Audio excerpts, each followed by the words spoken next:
Olá, daqui a pouco no Panorama vamos falar das novas normas do Conselho Federal de Medicina sobre reprodução assistida. Entre elas, novos critérios para barriga de aluguel e redução no prazo de descarte de embriões. Participe da nossa conversa, mande suas dúvidas e comentários pelo Facebook e também pelo Twitter, usando a hashtag Panorama TV Cultura. Esperamos você 12h30, logo depois do Jornal da Cultura, primeira edição. Até lá!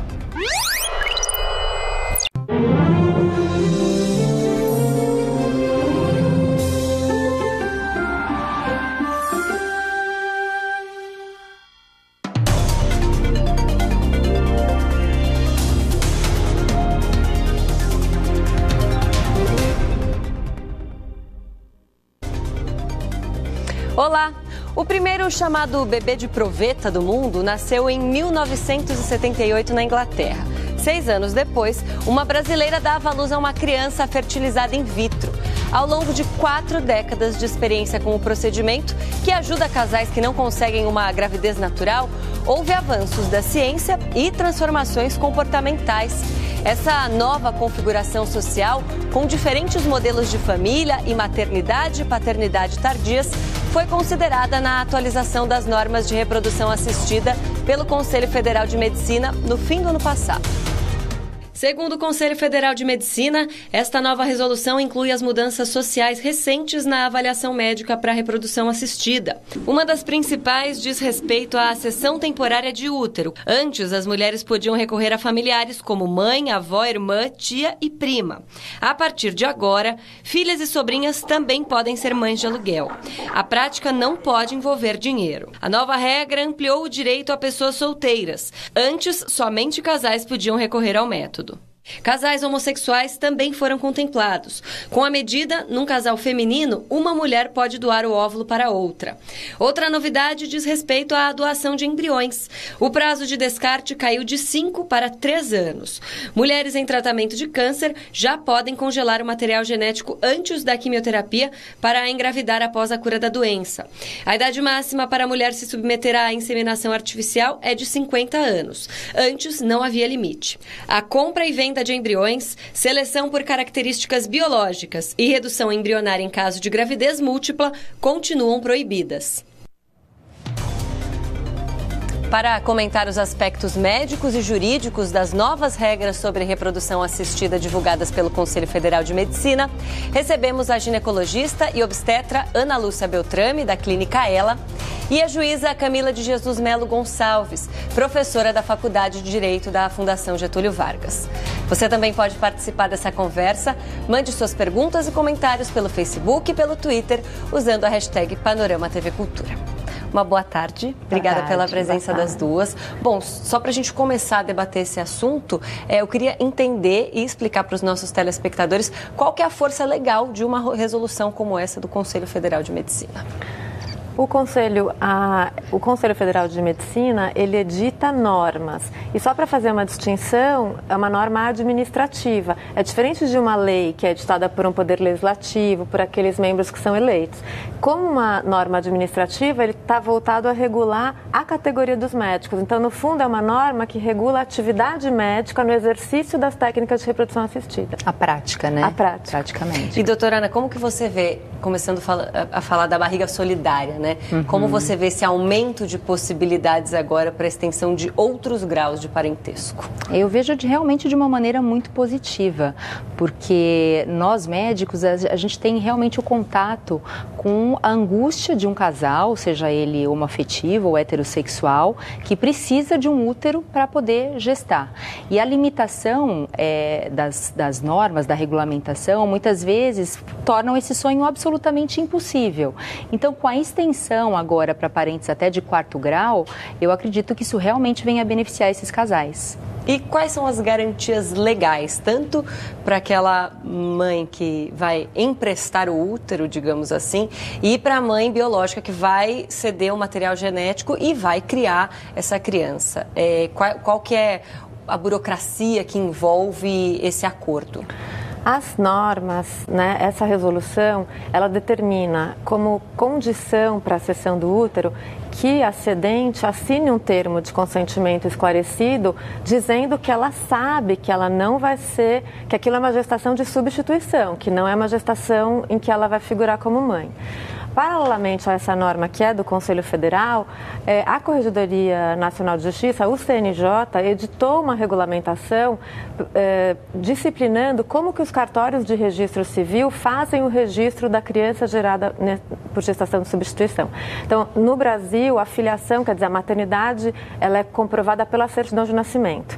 O CNJ determinou que o cartório faça o registro com base na mãe, que é, no fundo, a beneficiária daquela gestação de substituição. A genética. A genética. Quando nasce, a maternidade emite a declaração de nascido vivo, que é o documento que é utilizado em regra para o registro. Mas, nesse caso, diante do termo de consentimento da pessoa que cedeu o útero, a criança não é registrada no nome da mãe biológica, que constou na declaração de nascido vivo, e sim na mãe que genética. Né? Aquela que tem os óvulos, que cedeu os óvulos realmente para poder formar aquele bebê no útero de substituição. Mas antes de tudo isso, tem todo um preparo psicológico para todo mundo que está envolvido nessa situação, né, Sem doutora? dúvida. Então, para os envolvidos na barriga de aluguel, no útero de substituição, então é recomendado, na verdade, é uma norma do Conselho Federal de Medicina, que todos os participantes, então, ou seja, aquela paciente que vai ter os óvulos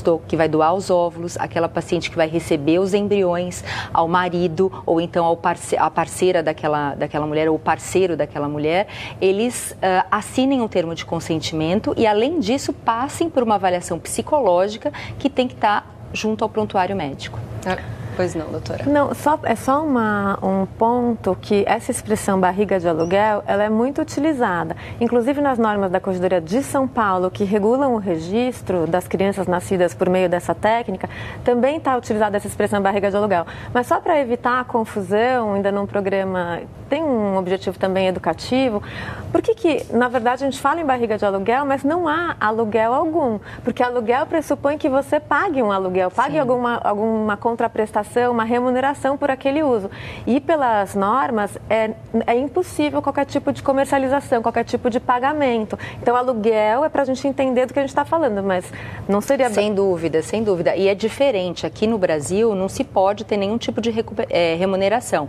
Diferente, por exemplo, dos Estados Unidos, que alguns estados permitem a remuneração, na Índia. Então, é uma regulamentação exclusiva para o nosso país. Vamos chamar, então, de barriga solidária, para não ter nenhum tipo de confusão nesse sentido. Mas já que a gente tocou nesse assunto de que não se pode envolver dinheiro nessa relação, digamos, da cessão do útero para que se gere o material genético, inclusive de outro casal, as despesas médicas desse pré-natal e do parto, elas ficam para quem?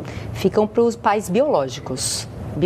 Então eles que são responsáveis em assegurar a saúde da mãe e do bebê durante aquela gestação. Falando agora sobre casais homoafetivos e pessoas solteiras que foram contempladas por essa nova resolução. Na verdade, é uma decisão que se alinha também às condutas de adoção, né, doutora?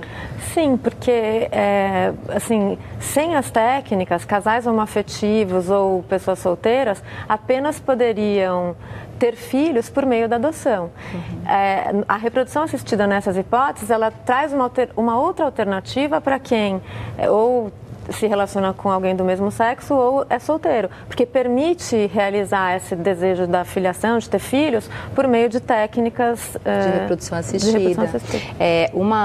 Um ponto interessante para a gente falar nessa nova resolução é que antes não se podia fazer uma gestação compartilhada entre as mulheres, entre um casal de mulheres, e atualmente pode. Então, uma pode doar o óvulo, formar o embrião, e a outra pode gestar esse embrião. Então, essa resolução contempla esse tipo de prática também. E no caso de um casal homoafetivo de homens, também. Como é que fica? Daí, assim, no casal homoafetivo de homens, a gente vai precisar de um óvulo doado e de uma barriga solidária. Então, precisa ter uma ovodoadora e essa ovodoação, ela é anônima, ou seja, a pessoa não sabe para quem está doando e a pessoa de que está recebendo não sabe de quem está recebendo. E, além disso, a gente precisa de uma barriga solidária de membros da família daquele casal homossexual.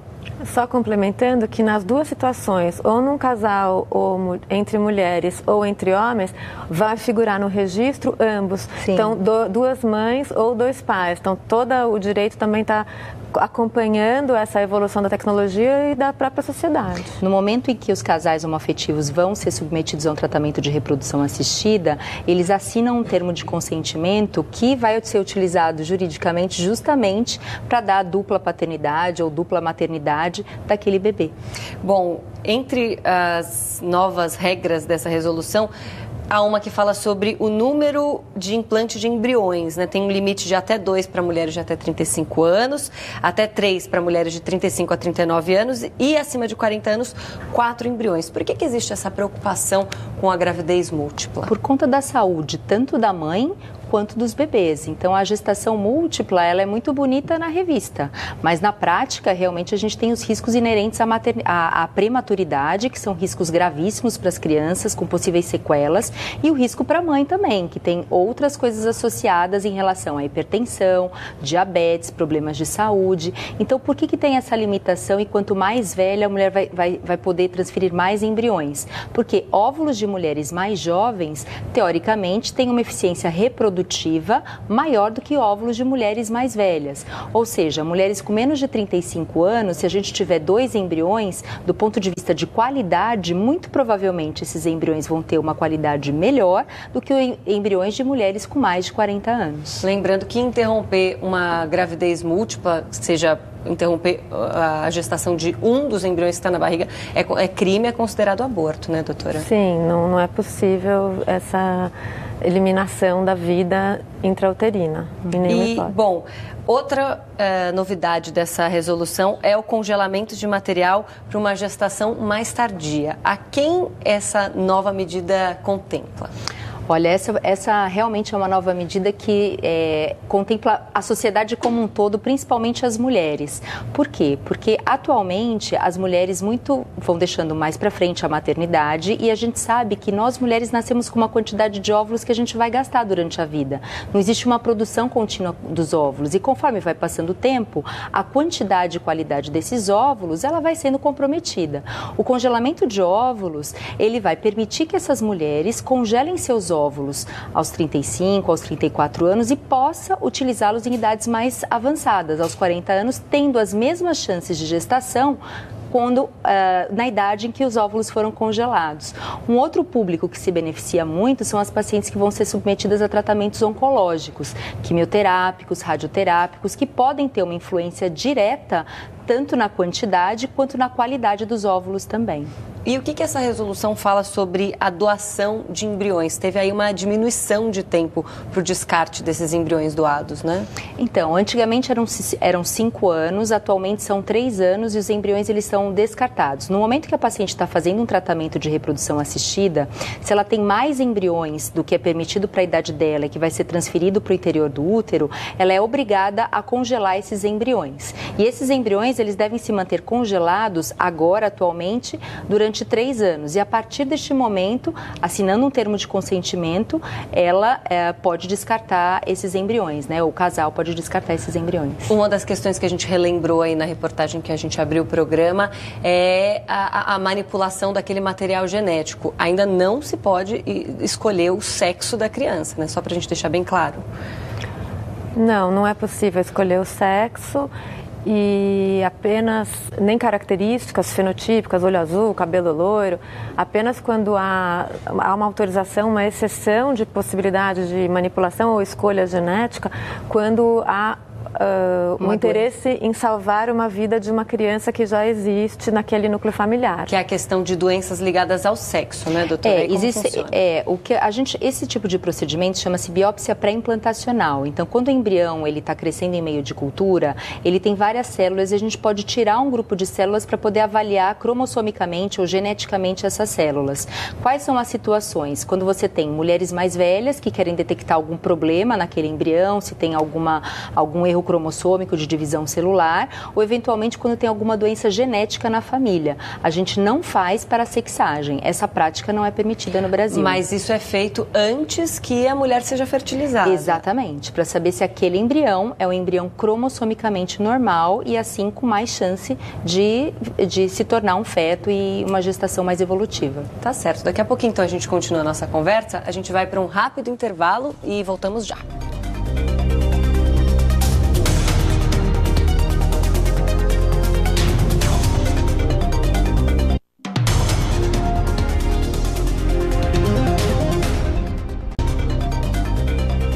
Já estamos de volta com o Panorama. Hoje falamos sobre os aspectos médicos e jurídicos das novas normas de reprodução assistida divulgadas pelo Conselho Federal de Medicina. Com a gente, a ginecologista e obstetra Ana Lúcia Beltrame e a professora de Direito da FGV de São Paulo, Camila de Jesus Melo Gonçalves. Continue participando da nossa conversa pelas redes sociais, pelo Facebook, pelo Twitter, usando a hashtag Panorama TV Cultura. E crescem a oferta e a procura por barrigas de aluguel pela internet. Não há lei proibindo a prática no Brasil, mas uma resolução do Conselho Federal de Medicina não permite que essa relação tenha caráter lucrativo. Os anúncios de compra e venda estão nas redes sociais. Dezenas de páginas têm milhares de seguidores que publicam as ofertas todos os dias, cobrando entre 5 e 50 mil reais pelo aluguel de uma barriga. Mensagens como essa: moro no Rio de Janeiro, quero ser barriga de aluguel, tenho 23 anos. Quem procura também publica alguma barriga de aluguel de Pernambuco que não seja muito alto valor. Não há uma legislação sobre a barriga de aluguel no Brasil. O que existe é uma resolução do Conselho Federal de Medicina que permite a prática a mulheres que tenham problemas de saúde para engravidar. A mulher que ceder o útero deve ser parente de até 4º grau de um dos parceiros. E esse processo não pode envolver dinheiro. As demais situações em que pode haver cessão temporária do útero precisam de autorização do Conselho Regional de Medicina.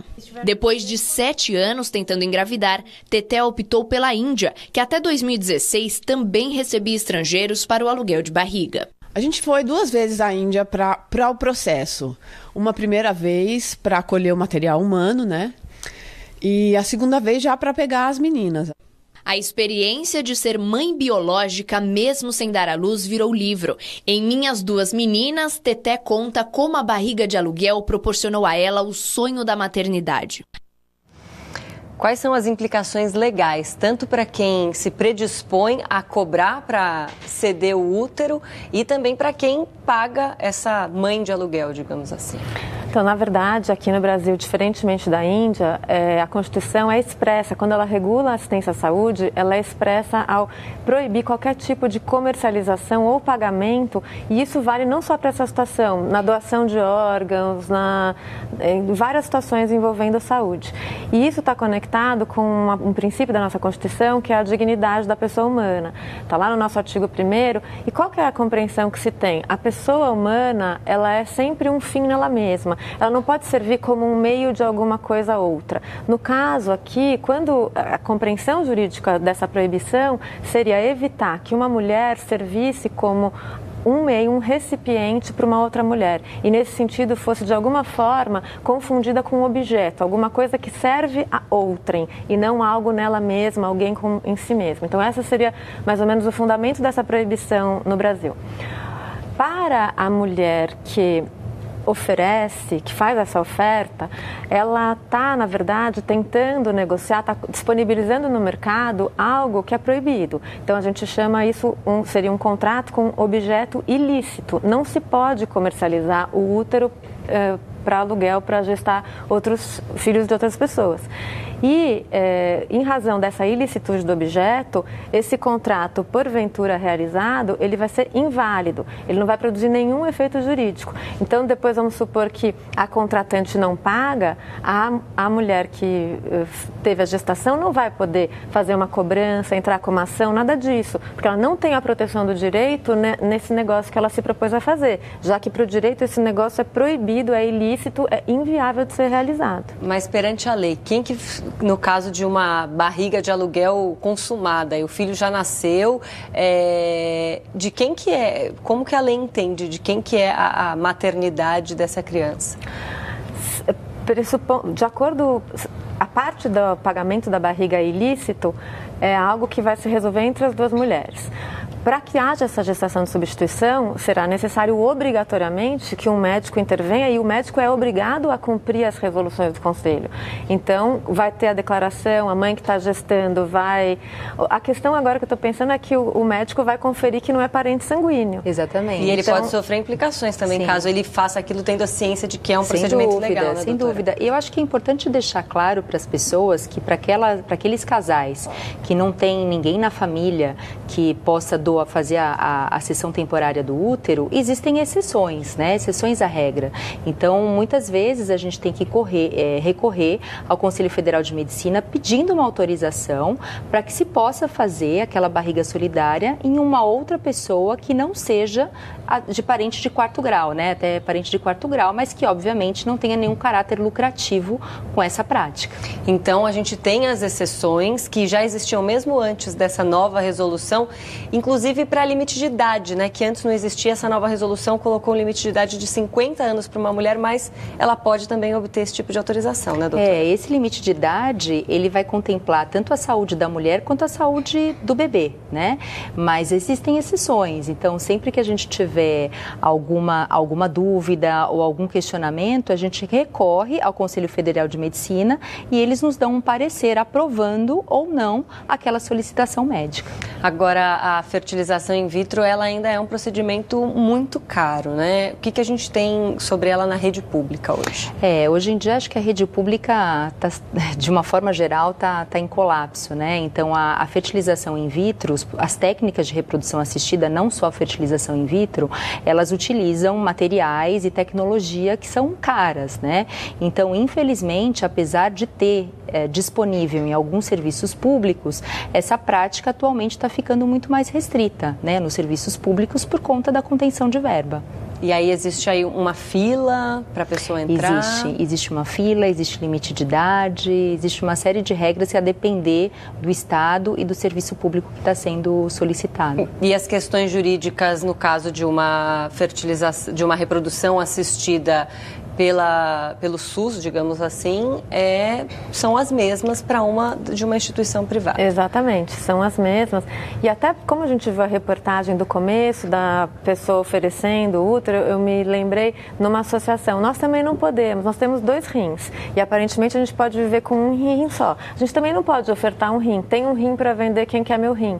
Comparativamente, a forma do direito lidar com o corpo, com a saúde, com a pessoa, no Brasil. A gente viu na reportagem que na Índia a concepção é diferente, mas no Brasil a gente tem essa concepção de uma inviolabilidade, uma indisponibilidade absoluta do nosso corpo.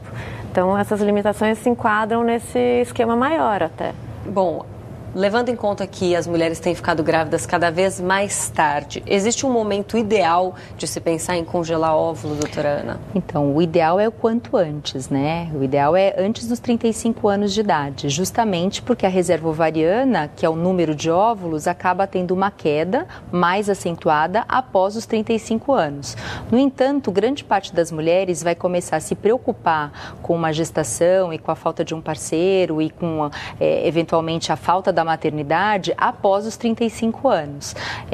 Eu costumo falar para as pacientes que a gente acaba congelando aquilo que dá, né? Mas idealmente é que seja realizado antes dos 35. Quem usa contraceptivo, pílula anticoncepcional, essa não é uma maneira assim, digamos, de guardar o óvulo? Muito se fala, essa pergunta é uma pergunta muito frequente. Infelizmente não. Você sabe que toda vez que a gente vai ovular, a gente joga fora, através de um processo chamado de apoptose, que é a morte celular programada, de uma grande parte dos nossos óvulos. E, infelizmente, esse processo não é parado com o uso de contraceptivos. Bom, falando também sobre agora a doação, né, de material para quem faz, por exemplo, para um casal em que vai precisar do espermatozoide do homem e aí eles recorrem a um doador.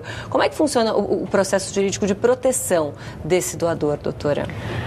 Totalmente anônimo E me parece que até tem uma regulação do espaço onde pode ser usado aquele material numa população de não sei quantos milhões de habitantes, ou na mesma família, para evitar que nasçam irmãos, né, pessoas concebidas, geradas pelo mesmo doador, que não se conheçam, e então tem essas limitações de proteção. E o que eu acho interessante do ponto de vista jurídico de trazer é como o parentesco mudou na nossa concepção, né? Porque a gente está falando de uma técnica de reprodução assistida que é biológica, e uma paternidade, uma maternidade de uma outra pessoa que às vezes nem é a dona do material genético, e o direito acompanha exatamente isso. O parentesco não é mais biológico, ele é socioafetivo, ele é social. Sem dúvida, sem dúvida. Então, antes, a gente só tinha a possibilidade da ovodoação compartilhada, que seriam aquelas mulheres que têm algum problema de saúde, do ponto de vista de fertilidade, e outras mulheres que são mais velhas e que não têm óvulos. Então, essas mulheres acabavam doando para essas outras de maneira anônima parte dos óvulos, e elas compartilhavam tanto os óvulos quanto os custos do tratamento, tá? Então, isso aí é uma maneira que chama-se ovodoação compartilhada.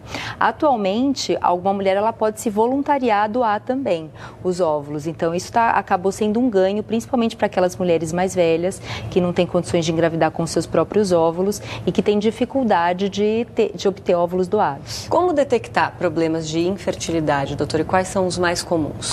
A gente considera que um casal ele é infértil quando, após 1 ano de tentativa de relações sexuais regulares, ele não consegue atingir a gravidez. Claro que naquelas mulheres com mais de 35 anos e que têm a reserva ovariana teoricamente mais comprometida, esse tempo acaba sendo reduzido para 6 meses. Em termos de investigação, a gente tem as causas femininas e as masculinas, tem aqueles fatores que são associados e, infelizmente, em 15% das vezes a gente não acha uma causa determinada e a gente parte diretamente para o tratamento. Tá certo. Eu agradeço a participação das duas. Muito obrigada. Obrigada. Pelos esclarecimentos. Obrigada. Até uma próxima oportunidade. Até. A gente fica por aqui. Inscreva-se em nosso canal no YouTube. Lá estão todos os nossos programas anteriores. youtube.com/jornalismo TV Cultura. A gente volta amanhã com outro assunto. Um panorama sobre responsabilidade social em pequenas e médias empresas. Uma ótima tarde para você e até lá.